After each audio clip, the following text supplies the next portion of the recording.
টেলিড্রামা শ্রমিক। হ্যাঁ, আসুন সজলবাবু, বসুন। আপনার সভা সমাবেশ শেষ হলো, বসুন। শ্রমিক দিবস, তাই না সজলবাবু? আমার বলতে বিন্দু মাত্র দ্বিধা নেই।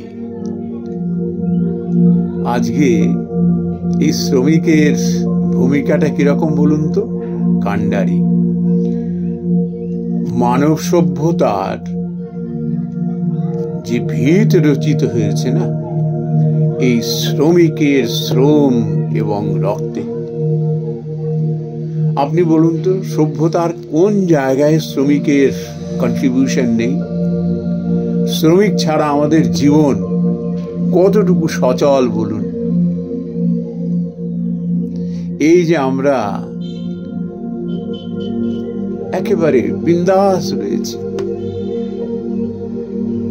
সমস্ত কিছু আমাদের ভোগ বিলাস কাদের উপরে বলুন তো? শ্রমিকের এই শ্রমের উপরে। তারা ছাড়া আমাদের জীবনের কোনো দাম আছে আপনি বলুন তো, বুকে হাত দিয়ে? কিন্তু পরিতাপের বিষয় কি জানেন? এই শ্রমিকরা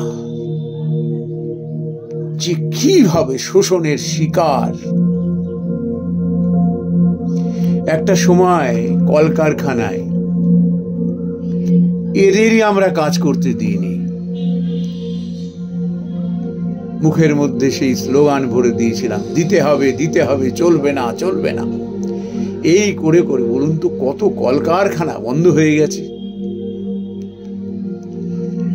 যেই কাজ ফুরিয়ে গেছে অমনি তাদের উপর আমরা কলঙ্ক লেপন করে দিলাম, নিষ্কর্মা, এরা কাজ করে না, তাড়িয়ে দাও এদের।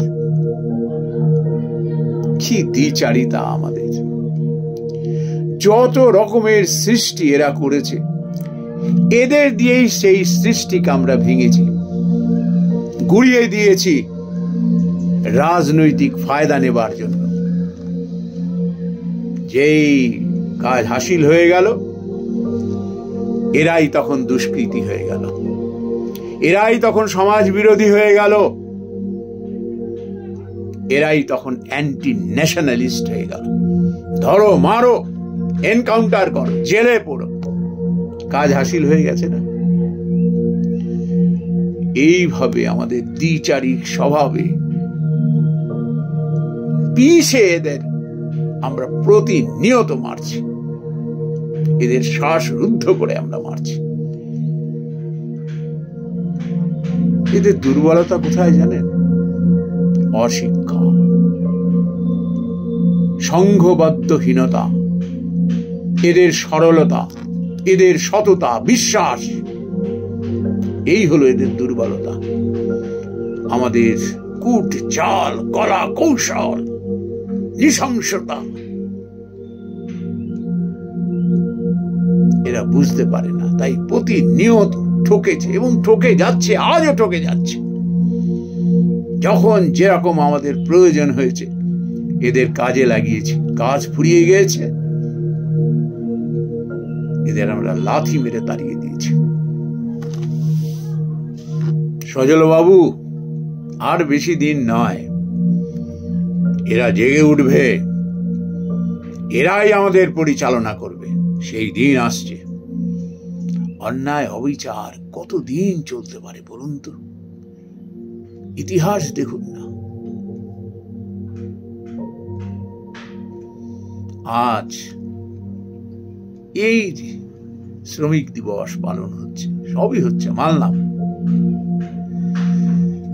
কিন্তু যতদিন না এই শ্রমিকদের স্বার্থে প্রকৃতই আমরা নিজেদের স্বার্থ ত্যাগ না করব, ততদিন দেশ দশের কোনো উন্নতি নেই, কোনো উন্নতি নেই। যাক, সে কথা। শরীর টরীর কেমন আছে বলুন? ভালো থাকবেন। হ্যাঁ, যান, অনেক রোদ চলে গেছে। ছাতা এনেছেন তো? যান, বাড়ি যান, বিশ্রাম করুন। হ্যাঁ। নমস্কার।